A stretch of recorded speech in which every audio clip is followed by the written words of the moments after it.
Another day, another basketball stories na naman ang pagkikwentuhan natin. At ngayon nga ay pag-uusapan natin sa balitang magtatanggal na rin naman nga daw ng players ang Denver Nuggets ngayong off-season.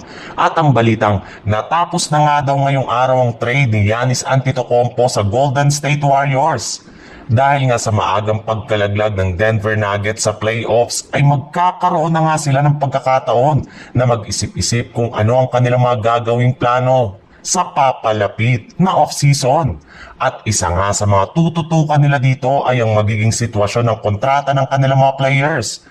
Para nga sa inyong kaalaman mga idol, meron nga po tayong dalawang players ang Nuggets na magiging unrestricted free agent na kagaya na lang ni Vlatko Cancar at DeAndre Jordan. At dalawang player naman na meron namang player option sa kanilang team katulad ni na Dario Saric at maging si Russell Westbrook. Yes, hindi nga po kayo nagkakamali sa inyong narinig. Posible nga na umalis si Westbrook sa Denver Nuggets kung sakasakali mang hindi nito kunin ang kanilang player option sa Denver Nuggets ngayong off-season. Marami pa rin naman ngang mga championship contender ang interesado sa pagkuha sa kanyang serbisyo. Kaya hindi nga siya mahihirapan na maghanap ng bagong team kapag naging isa na siyang ganap na unrestricted free agent.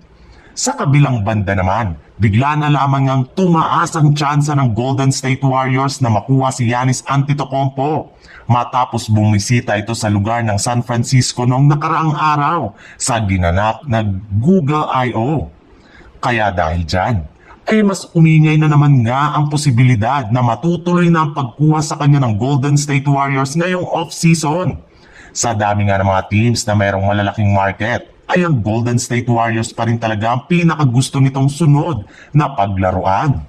Kaya kailangan na nga talagang pag-isipan ng mabuti ng kanilang front office ang kanilang magiging desisyon patungkol dito. Sa madaling salita, kailangan na nga nila ihanda ang kanilang bubuuing bagong trade package na mai-offer nila sa Milwaukee Bucks para lamang makuha si Giannis Antetokounmpo.